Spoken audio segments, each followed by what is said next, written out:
Hello students and welcome back to our legal studies class. So this is our second class, and before we start our class, let's have a quick overview of what we have already covered. So in our last class we have studied about the hierarchy of Indian judicial system, which included Supreme Court, some highlights about Supreme Court, High Court, subordinate courts at district level, as well as specialized tribunals. I hope everything is clear. In case something is not clear, please let me know. So today we'll start with salient features of Indian judiciary, right? So taking its precedent from Indian judiciary, taking its precedent from British tradition of common law, India has adopted a similar model. What do we mean by common law? Common law. Under this scheme of common law system, the decision, orders and judgment developed by the judges in India help in creation and development of laws and legal principles, which become binding precedents for all subordinate courts in the hierarchy. Now, can you understand that? हमने 11th में भी पढ़ा था कि जो भी supreme court के decisions होते हैं, those are law of the land. ठीक है, वो कहाँ से लिया हमने? वो ब्रिटिश ट्रेडिशन से लिया है कि जो हमारे हायर कोर्ट ने फैसला लिया है उसी को हमारे लोअर कोर्ट्स एक तरीके से लॉ की तरह ट्रीट करते हैं. ठीक है. Courts play a vital role in creating laws, specially where gaps in law exist and the legislature and executive have failed. तो हमने ये भी 11th में पढ़ा है कि हमारे लॉ कैसे बनते हैं, पार्लियामेंट्स में पास होते हैं, लॉज थे, लेजिस्लेचर था, एग्जीक्यूटिव था. ठीक है. बट जुडिशरी कैसे इसमें एक रोल प्ले करती है इंपॉर्टेंट, जब वो कोई फैसला देती है. और ये हमने लास्ट ईयर भी समझा था बहुत अच्छे से आशुतोष कि जब जुडिशरी में कई बार क्या होता है, कोई केस चल रहा है, जैसे साइबर क्राइम है. ठीक है. जब हमारा कॉन्स्टिट्यूशन बना था तब साइबर क्राइम के बारे में कुछ था ही नहीं, राइट. तो हमने उसके बारे में कुछ बनाया ही नहीं था, कोई आर्टिकल्स नहीं थे, कुछ भी नहीं था. तो अब जब हमारे पास साइबर क्राइम है तो उसके लिए कई बार क्या होता है, कोर्ट जब फैसला ले रही होती है तब उसे अपनी ड्यू डिलिजेंस का यूज़ करना पड़ता है. और वो जो कोर्ट का फैसला होता है वो लोअर कोर्ट्स के लिए, जो भी लोअर कोर्ट्स होते हैं उनके लिए क्या बन जाता है, लॉ ऑफ लैंड, लॉ बन जाता है. Opposed to this model is a concept of civil law. अभी हमने क्या पढ़ा, कॉमन लॉ, जहाँ पे एक हायर कोर्ट था जिसका फैसला लोअर कोर्ट मान रही थी, राइट. अब क्या है, अब हम पढ़ रहे हैं civil law. Civil law system followed in countries such as Germany, Russia and continental Europe. The main difference between common and civil law is with respect to the source of law. Under common law, judiciary can make law through judicial decision. ठीक है, this is important. Under common law, judiciary can make laws through judicial decisions of court. However, under civil law, only legislature or executive have the power to create laws or rules. समझे, civil law में सिर्फ legislature और executive है. हमारे यहाँ India में कौन कौन बना सकता है, लेजिस्लेचर, एग्जीक्यूटिव, जुडिशरी. क्यों? क्योंकि हम लोग कॉमन लॉ फॉलो करते हैं. भाई कॉमन लॉ का मतलब क्या है, हमारे पास ऑलरेडी लॉ था, उसमें कोई लूप होल था जिसे जुडिशरी ने फैसला देते वक्त ठीक कर दिया या फिर उसको कंसिडर कर लिया और कोई फैसला ऐसा दिया जिससे लॉ बन गया. ठीक है. पर सिविल लॉ में क्या होता है, However, under civil law, only legislature or executive has the power to create laws and rules. Please note कर लेना इस पूरे point को, बहुत important है. The salient feature of Indian judiciary is in following a common law model further strengthens the role of court. ठीक है. हमारे यहाँ ये जो काम है कि अगर कोई लूप होल है एग्जीक्यूटिव में की वजह से या फिर लॉ मेकर से कोई लूप होल रह गया तो उसे हमारे जुडिशरी, हमारे कोर्ट्स ठीक कर देते हैं, राइट. ये इस वजह से हम लोगों का क्या हो गया है, और ज़्यादा स्ट्रॉन्ग है हमारा जुडिशरी. अगर कॉमन सी बात है, अगर कोई चीज़ हम कर रहे हैं और उसमें कोई कमी है पर हम लोग उसे ठीक नहीं कर सकते, ठीक है, तो हम वीक रह जाएंगे. पर अगर हम उसे हाथों हाथ ठीक कर सकते हैं, हमारा जुडिशरी ठीक कर सकता है, तो हम लोग और अच्छे से परफॉर्म कर सकते हैं. ठीक है. Now next topic is advisory mode of dispute resolution, right? Dispute resolution. Courts in India follow the advisory system. Advisory system of adjudication as opposed to the inquisitorial model followed in several civil court countries. In an advisory model, अब हम पढ़ेंगे दो तरीके के models, ठीक है. हमारे यहाँ कौन सा फॉलो होता है? एडवाइजरल सिस्टम. और दूसरा कौन सा होता है जिसके बारे में जो आपको नया है वो है इनक्विजिटोरियल मॉडल, ठीक है. एडवाइजरल model, the role of lawyers representing the party becomes vital. Lawyers of the opposing parties present their case before neutral judge who in turns provide a decision based on merits of the case as presented by the lawyer. ठीक है, यहाँ पे case कौन present कर रहा है? Main important role किसका है? लॉयर का, ठीक है. और जो फैसला देता है वो एक न्यूट्रल जज देता है, राइट. वेयर एज इनक्विजिटोरियल सिस्टम में क्या होता है? Inquisitorial system of law, on the other hand, judges are more proactive. Proactive माने और ज़्यादा participate करते हैं, ठीक है. कैसे करते हैं? In adjudicating the matter, rather than acting as neutral judge, they have the right to inquire and probe into the matter such like a police, much like a police, ठीक है. अब क्या होता है? adversarial system में क्या होता है कि आप जज के सामने अपना केस रखेंगे, जैसा लॉयर ने अच्छे से प्रेजेंट किया, जितने फैक्ट्स बताए, नहीं बताए, छुपाए, जो भी हुआ उसके बेसिस पे न्यूट्रल जज अपना फैसला देगा. पर जो इनक्विजिटोरियल मॉडल होता है उसमें क्या होता है? उसमें जज और भी ज़्यादा पार्टिसिपेटिव होता है, ठीक है. वो इंक्वायरी कर सकता है. आपने उसे कोई चीज़ नहीं बताई पर उसके मन में ये डाउट है तो वो क्वेश्चन कर सकता है, ठीक है. Now we have a let us ponder with us. Let us ponder. Choose a civil law country in the world that follows an inquisitorial model of legal system. In this context, find out the main difference in the legal system between India and the chosen country. Discuss your finding in class. ठीक है, क्या कह रहा है ये question? ये question कह रहा है एक ऐसी कंट्री के बारे में बताओ जहाँ पे सिविल लॉ फॉलो होता हो. सिविल लॉ कौन सा था? जहाँ पे सिर्फ लेजिस्लेचर और एग्जीक्यूटिव लॉ बनाते हैं, ठीक है. और इनक्विजिटोरियल मॉडल होता है. इनक्विजिटोरियल मॉडल यानी जहाँ पे जज पार्टिसिपेटिव होता है, just like a police inquiry करता है, ठीक है. अब यहाँ पे ऑल्दो बहुत सारे डिफरेंसेस हैं बट आपको ज़्यादा ध्यान देने की जरूरत नहीं है, मैं आपकी नॉलेज के लिए आपको बता रही हूँ. One very clear difference is adversarial system, जैसे कि इंडियन सिस्टम है, the fate of the culprit is at the risk of the adversarial system because of the effectiveness and persuasiveness of the counsel. क्या मतलब है effectiveness and परसुएसिवनेस? यहाँ पे जो आपका फैसला होता है, जो भी आपका कल्प्रिट होता है, उसका क्या रिजल्ट निकलेगा ये लॉयर के ऊपर डिपेंड करता है. भाई हमारा लॉयर बहुत इफेक्टिव है, बहुत परसुएसिव है, उसने केस के जो फैक्ट्स है बहुत अच्छे से रखे तो कई बार फैसला हमारे फेवर में आता है. इनफैक्ट कई बार क्रिमिनल्स भी छूट जाते हैं, ठीक है. और कभी कभी निर्दोष फंस जाते हैं क्योंकि उनको अच्छा लॉयर नहीं मिल पाया. इन as evidences are presented by advocates, so many can hide unfavorable information which is misleading in character. It may lead to conviction of innocent. ठीक है, कई बार क्या होता है, एडवोकेट्स होते हैं बहुत चालाकी से कोई इंपॉर्टेंट चीज़ छुपा ली, कोई बहुत इंपॉर्टेंट चीज़ अच्छे से पेश कर दी, ठीक है, या किसी अच्छी बहुत इंपॉर्टेंट चीज़ थी जिससे प्रूव हो सकता था कि भाई सामने वाला इंसान गिल्टी है, उसे छुपा दिया. ऐसे क्या होता है, कई बार गलत को सज़ा मिल जाती है और कई बार गलत को भी सज़ा नहीं मिल पाती और कई बार सही को भी सज़ा मिल जाती है.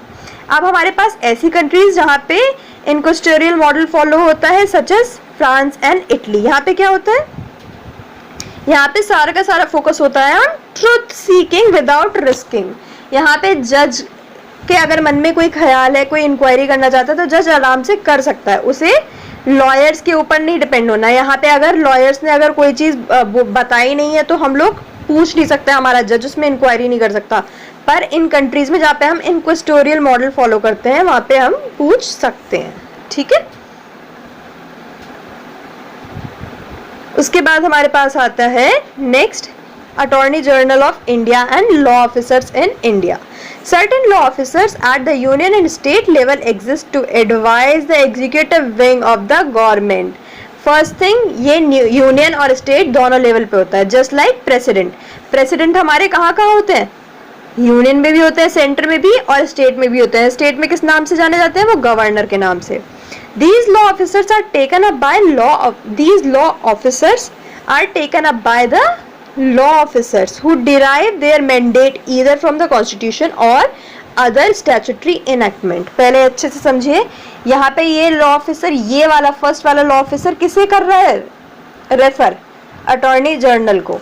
और दूसरा वाला लॉ ऑफिसर, ये आदमी जो भी हम अपॉइंट करेंगे उसकी क्रेडेंशियल्स हैं कि वो एक लॉ ऑफिसर होना चाहिए. ठीक है, मतलब उसे लॉ की नॉलेज होनी चाहिए.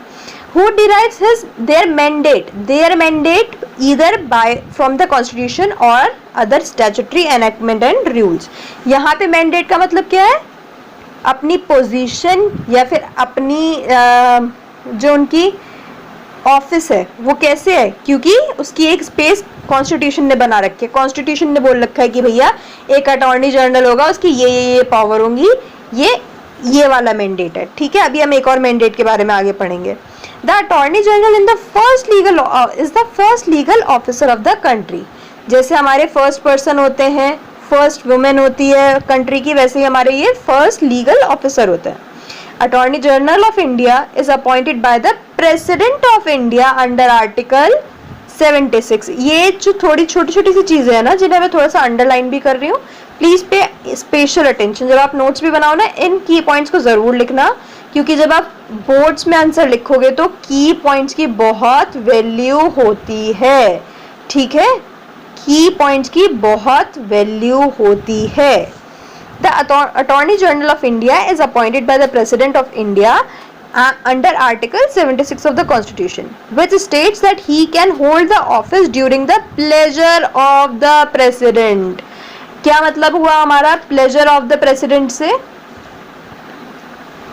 जब तक प्रेसिडेंट चाहे वो विदाउट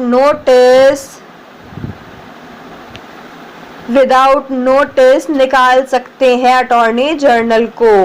जब तक प्रेसिडेंट चाहे वो रख सकते हैं, बिना किसी एक्सप्लेनेशन के, बिना किसी नोटिस के वो अपनी मर्जी से अटॉर्नी जनरल को हटा सकते हैं. ठीक है.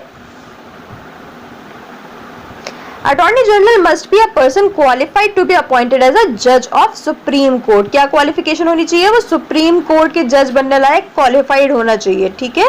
Possessing advocate legal practice. उसे भैया ऐसा ना हो कि भाई क्वालिफिकेशन तो है सुप्रीम कोर्ट बन के जज की, पर उसने कभी लीगल प्रैक्टिस ही नहीं करी है. ठीक है. ऑल्दो जब हम सुप्रीम कोर्ट के जज की बात करते हैं तो ये सारे फैक्टर्स ऑलरेडी हो चुके होते हैं factor in. They served as a judge for a requisite duration as mandated by the constitution. ठीक है. अब यहाँ पे उन्होंने क्या कहा? ऑलरेडी उन्होंने कहीं पे जज की ड्यूरेशन जितनी कॉन्स्टिट्यूशन ने कहा है उतनी ड्यूरेशन के लिए वो कहीं पे जज रहे हैं. यहाँ पे मैंडेट का मतलब क्या है? यहाँ पे मैंडेट का मतलब है मैंडेटरी. एक तरीके से समझ सकते हो. यहाँ पे मैंडेट का मतलब है मैंडेटरी. जितना कॉन्स्टिट्यूशन के अकॉर्डिंग मैंडेटरी है उतना उन्होंने जज के तरह से काम किया है. अब अटॉर्नी जनरल के अंडर हम और क्या क्या होता है, वो क्या क्या कर सकते हैं? Attorney general give advice to the government of India upon legal matters. ठीक है. He gives advice. Perform other duties of legal character. Legal character माने जहाँ पे भी आपका लॉ रिलेटेड होगा, किसी को हमें सजेशन देना है हमारी कंट्री को, या फिर कहीं कोई इंपॉर्टेंट केस आ गया है, या कोई कॉन्ट्रैक्ट डिस्कस करना है, या जो भी लीगल इश्यूज होंगे वो डिस्कस करेंगे. ठीक है. As may be referred or assign to him by the president. और कौन किसके अंडर काम करते हैं? वो प्रेसिडेंट. भाई प्रेसिडेंट ने कहा है कि हमें इस लीगल मैटर पे अटॉर्नी जनरल का ओपिनियन लेना चाहिए, तो अटॉर्नी जनरल अपना ओपिनियन देगा. अगर प्रेसिडेंट ने कहा है कि ये केस आप देखेंगे तो वो अटॉर्नी जनरल खुद देखेंगे. ठीक है. He has the right to appear in the court. Right to appear in the court, समझिएगा, उनका हक है, वो कभी भी कोर्ट में जा सकते हैं. This is known as the right to audience given to the attorney general. Now this is an important question. ये MCQ में भी आ सकता है और वैसे भी important है. Actually ये सारे ही important है. ठीक है. और बहुत easy है learn करने में. He may also take part in the proceedings of the parliament without right to vote. ठीक है, जरूरत पड़ने पे वो पार्लियामेंट में जा तो सकते हैं, वहां की प्रोसीडिंग में पार्टिसिपेट तो कर सकते हैं। ठीक है, कैसे पार्टिसिपेट करना, अपना पॉइंट रखना या कुछ डिस्कशन में पार्टिसिपेट करना, पर वहां पे उन्हें राइट टू वोट नहीं होगा। ठीक है, now we have other points. The Attorney General is assisted by Solicitor General and 4 additional Solicitor Generals। ठीक है, अब Attorney General के बाद कौन आता है, Solicitor General, और उसके बाद कौन आता है, 4 additional Solicitor Generals। The position of Solicitor General and additional Solicitor General is not recognized in Constitution। ठीक है, Attorney General के लिए कहाँ से मिलती है पावर, किसने मैंडेट की है ये पोजीशन अटॉर्नी जनरल की, कॉन्स्टिट्यूशन में, पर एडिशनल सॉलिसिटर जनरल और सॉलिसिटर जनरल की कोई बात नहीं की गई है कॉन्स्टिट्यूशन में।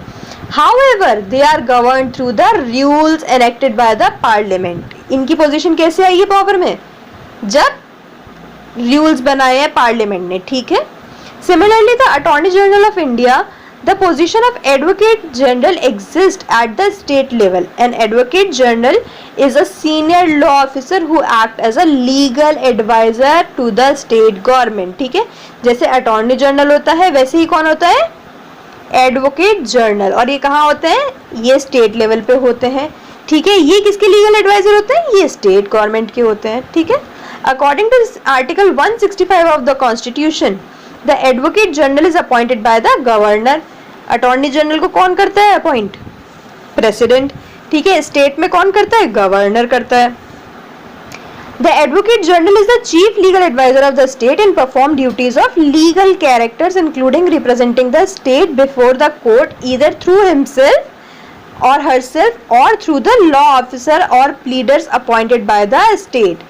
ठीक है, यहाँ पे वो क्या कर रहा है, यहाँ पे भी वो वही सब काम कर रहा है जो एक तरीके से हमारा अटॉर्नी जनरल करता है।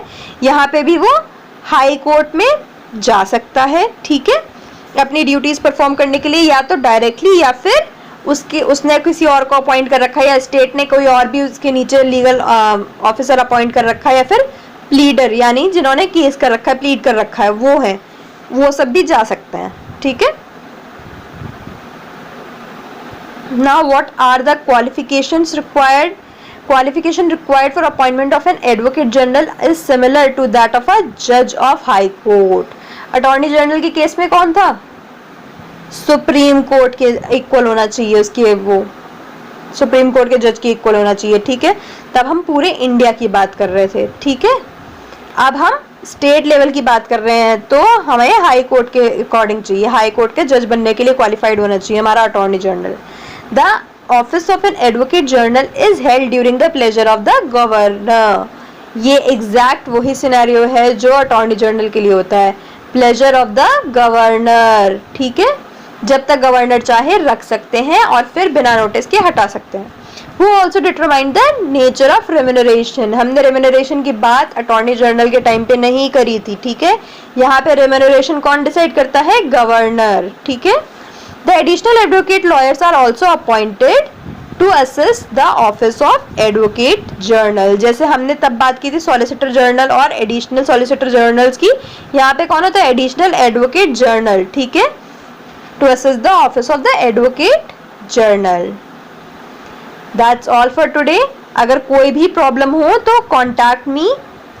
ठीक है, आप ग्रुप पे मैसेज छोड़ दीजिएगा and I revert back to you and try to make notes जो आपको इम्पॉर्टेंट पॉइंट लगे। ठीक है, नोट्स बनाने में ज़्यादा टाइम नहीं वेस्ट करना है, ज़्यादा टाइम वेस्ट करना है किसमें, पढ़ाई करने में, समझने में और प्रैक्टिस करने में, राइट।